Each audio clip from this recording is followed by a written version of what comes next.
اللهم ارزقنا قلوبا حنونة ونفوسا رحيمة حتى ترحمنا في الأرض والسماء يا رب الأرض والسماء. يا صباح الخير على احلى اخوات في الدنيا، ازيكم عاملين ايه؟ بجد وحشتوني جدا جدا جدا، مش قادره اقول لكم انتوا وحشتونا قد ايه والله العظيم. وبجد بعتذر لكم جدا، بس بجد يعني باين طبعا في صوتي كنت تعبانه جدا الفتره اللي فاتت، وبس الحمد لله يعني الحمد لله رب العالمين بدات ان انا اتحسن. فبجد بعتذر جدا والله ان انا ما كنتش بنزل ولا بكتب لكم على المنتدى، يعني مش برضه اكتب يعني اديكم كده طاقه سلبيه، لا أبقى عايزه كده اعمل لكم فيديو حلو وتستفيدوا منه ولو بحاجه بسيطه. يعني مش كل شويه اقول لكم انا تعبانه، لان فعلا الفتره اللي فاتت دي كانت يعني نفسيا كنت تعبانه وجالي برد، ويعني الدنيا كانت مخربطه معايا خالص. بس الحمد لله رب العالمين الدنيا يعني بدات تتظبط شويه، وبدا البرد يروح من عندي. يعني شويه شويه كده ان شاء الله، ونرجع بقى لروتيناتنا ونرجع بقى لقناتنا الجميله اللي خلاص يعني. بجد زعلانة جدا على القناة ان هي بدأت تنهار كده، يعني طبعا قلة ما بنزل وقلة المتابعة والحاجات دي كلها بتأثر في القناة، فيعني انا عايزة منكم بقى من كل اخواتي حبايبي مساندة كده في الفيديو ده، كده علشان خاطر الفيديو يترفع والقناة بتاعتي يعني تشد حيلها شوية وتتعافى زي ما انا كده بتعافى. وانا عارفة يعني ان انتوا مش هتكسفوني زي المرة اللي فاتت. بجد والله العظيم انتوا وحشيني جدا، وبعتذر جدا جدا جدا. وان شاء الله الفترة الجاية يعني ما يبقاش فيها تأخير، بس مش بيشيلنا عنكم والله غير كل يعني يعني الحاجة الشديدة هي اللي شالتنا عنكم انا فعلا. حتى عندي شقتي يعني بصوا تضرب تقلب كده زي ما بيقولوا. من كتر ما انا كنت تعبانه وللاسف البرد ما بيجيلي يعني بصوا مش بيجي برد بس بقى، لا بيخبط في حاجات كتير تانية، يعني في الودان وفي السنان، بصوا كل حاجه كده بتحس في جسمي كده ان هي باظت خلاص. فبجد انا بعتذر منكم، وزي ما قلت لكم يعني مش بيشيلنا عنكم يعني غير الشديد القوي فعلا والله. الفيديو ده يا بنات المفروض والله ان انا مسجلاه بقالي مش يعني مش عايزه اقول لكم من يجي من حوالي كده 10 ايام ولا حاجه، بس مش قادره كنت تعبانه جدا وصوتي كان رايح كمان، فما كنتش عارفه لا اسجل ولا عارفه اعمل حاجه. عارفين كده ما تبقوا متكتفين كده مش عارفين تعملوا اي حاجه خالص. بجد كنت زعلانه جدا، ويعني كانت نفسيتي تعبانه خالص من تعبي، وكمان من الفترة اللي فاتت دي بصراحة ما يعني كنت مزاجيا مش كويسة خالص. فكله كده جه فوق بعضه، فالحمد لله رب العالمين. فالفيديو ده مسجل يا بنات والله، والمفروض ان انا كنت انزله اصلا من بدري، بس الحمد لله يعني لما بدأت كده صوتي يتظبط وكده قلت اسجل بقى وانزله لكم يعني وكده. طبعا دوت كنت بقى ايه اليوم ده قلت اما اظبط كده الفيديو سوري. قلت يعني البرد لسه مؤثر فيا معلش. قلت كده اما اظبط الغرفة الكبيرة كانت عايزة كده تتظبط. طبعا يا بنات انا في الصيف ببقى افرش كده ملاية على المرتبة علشان خاطر الالوان بتاعة الملايات عندي فاتحة، فتبقى ايه الملاية حلوة يعني. لونها حلو مش غامق زي ايه المرتبة. لان الجودة بتاعة المرتبة او قماش المرتبة عندي غامق. في الشتاء بقى انا ببقى احط واحدة كده علشان خاطر لما انت بتفرشي كده على المرتبة الملاية بتديكي كده ايه ثبات للدفاية اللي انت هتحطيها فوقها.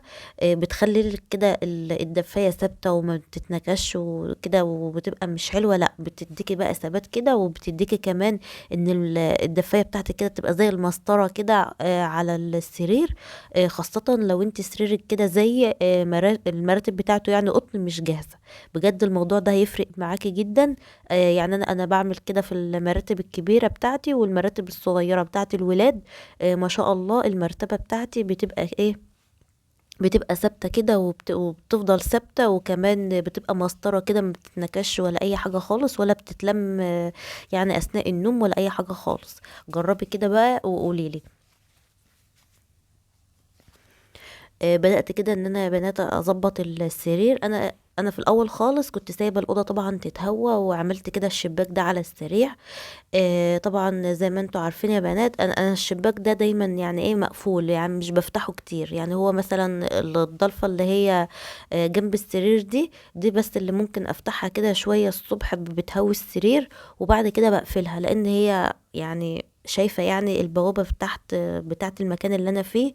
فطبعا بتبقى مجروحة شوية، بحس إن مجروحة شوية، خاصة إن الشباك كبير، فبتبقى مجروحة شوية. حتى لو تلاحظوا أنا حاطة على الشبابيك كده اللي هو الورق الفويل ده.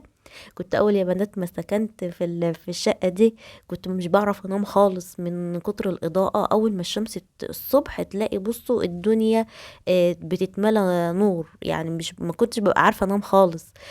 كمان بتبقى بحس ان اللي بره يعني شايفني يعني مجروحة قوي.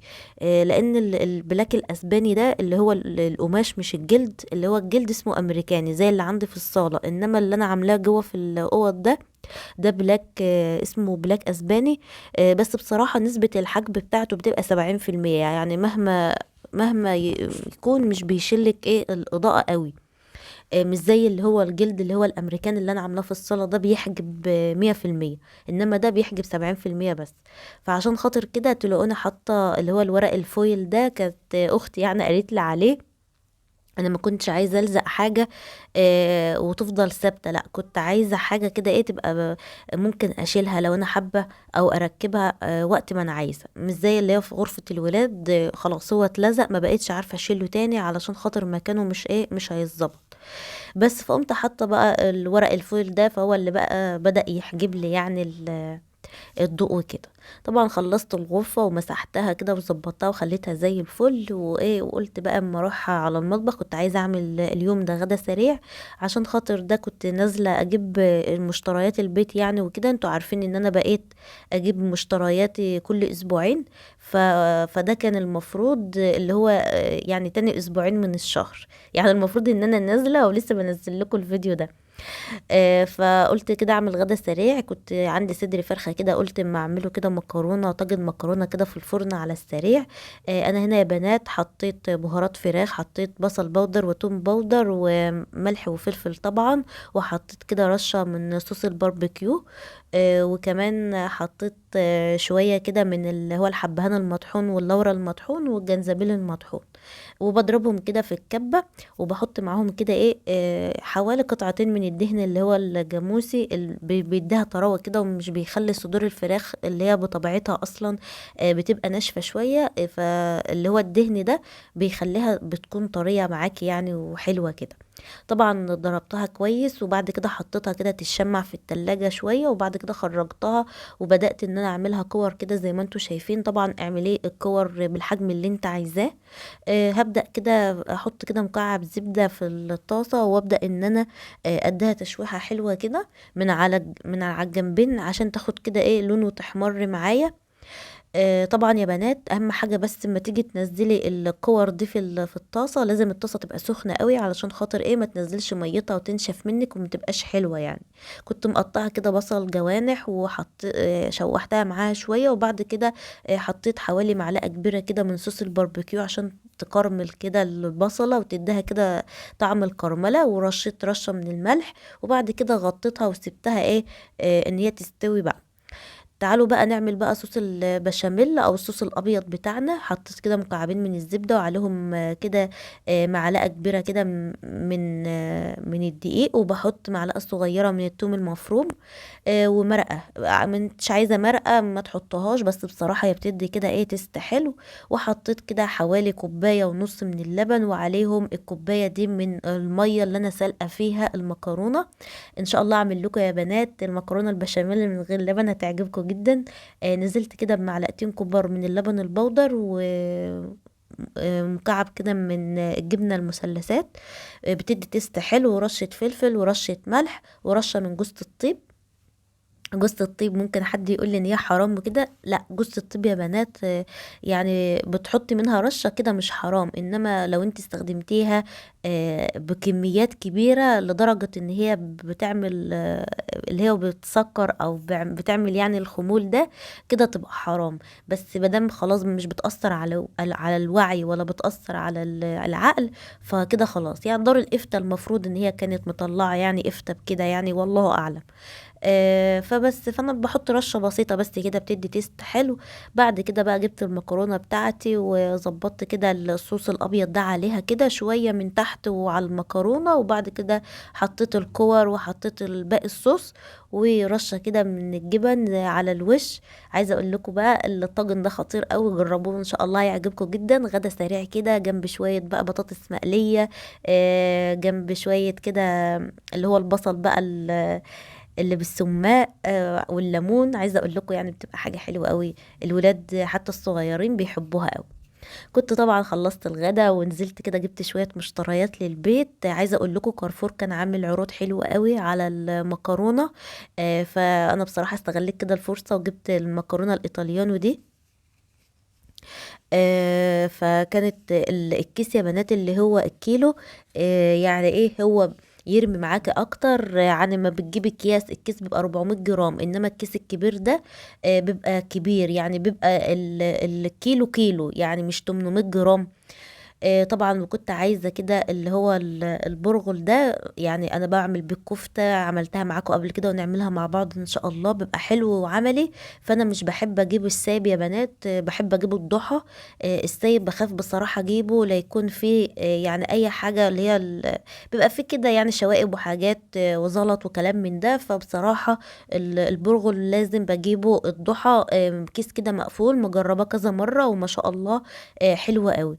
جبت كان في هناك برضو عرض على السكر، فجبت الكيسين دول لان انا عندي كان زوجي يعني جايب لي من التموين، وكنت جايب انا كمان جايبه اول الشهر كمان. فبصراحه جبت كيسين على اللي عندي فقلت هيكفوني. زي ما قلت لكم يا بنات الحاجات دي انا بدات اجيب كل اسبوعين، بنزل اجيب حاجه البيت، يعني بجيب حاجه البيت اسبوعين باسبوعين. عشان كده بجيب مثلا نص فول، نص فول مدشوش، نص فول مدمس، نص عدس، بجيب حسب الاستخدام او الاستهلاك يعني. وفي حاجات طبعا بتفيض عندي من الاسبوعين الاولانيين يعني بتوع الشهر. فعلى قد استهلاكك طبعا انت ممكن تجيبي، بس انا بصراحة يعني مرتاحة قوي في النظام ده، بدل ما بنزل اجيب الحاجة كلها على بعض. كارفور انا بجيب يعني حاجة البيت من كارفور، فبصراحة بحس ان هو بيبقى عامل عروض حلوة جدا يعني ايه في نص الشهر. ففعلا بنزل ببقى بلاقيه بعمل عروض على الدقيق، ببقى عامل عروض على المكرونات.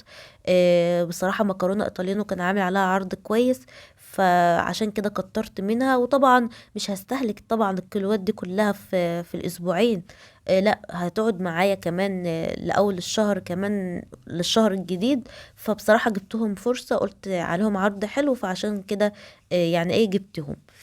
كمان الرز لقيت عليه عرض حلو فجبته، بالرغم من ان كنت جايبه يعني اول الشهر كنت جايبه كتير، فقلت لا خلاص بدام ايه الرز على عرض فبجيب. فانتوا عارفين دايما اللي متابعني يعني من زمان، انا ما بلاقي فرصه ان على او على عرض حلو على المواد الاساسيه زي السكر، الدقيق، الرز، المكرونات، فبحب ان انا اكتر منها يعني. كمان الجبن يعني بحب برضو ان انا اكتر منها. الحاجات دي مش بتخسر يا بنات، يعني هي مادة مواد استهلاكية او اساسية عندك، فانت كده كده اصلا هتستهلكيها. فبصراحة يعني ايه بحب ان انا يعني اكتر فيها شوية، يعني لان مثلا الجبن اللي هي مبشورة دي انا ببقى اجيب اول الشهر برضو، وبرجع اجيب في نص الشهر، لان ببقى اعمل مثلا معجنات، بعمل مخبوزات كمان للغدا، فبستهلك فيها الجبن، بعمل طواجن مكرونة ممكن بستخدم فيها الجبن. فكل ده انا بستهلكه. فطبعا كل واحدة على حسب استهلاكها وعلى حسب استخدامها هتعرف هي هتستخدم ايه. طبعا كده حبيت يعني ايه اقتصد شوية في الزبدة، لان الزبدة اللي هي بتاعت انكر دي اللي انا بجيبها بصراحة بقيت احب اجيبها مرة ومرة، ما بقيتش احب اجيبها على طول علشان خاطر هي غلت. فيعني مرة كده مرة كده مش هيحصل حاجة يعني.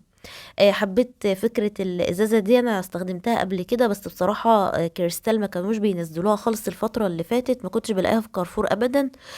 فما لقيتها بصراحة جبتها. يعني هي بصراحة على فكرة يا بنات موفرة في الاستخدام، وبتسهلك يعني استخدام حاجات كتير. يعني حتى لو انت عايزة تدخلي حاجة الفرن كده وترشها رشة بسيطة من الزيت، الإزازة دي يعني حلوة جدا.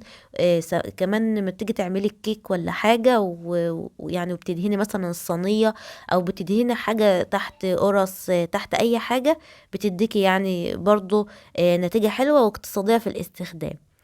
حبيت اجيب اللي هي بتاعه الرخام دي، بس بصراحه يا بنات انا ما حبيتهاش خالص. يعني بحس ان القماشه اللي هي الصفرة دي بتعمل نتيجه افضل واسهل كمان في الاستخدام.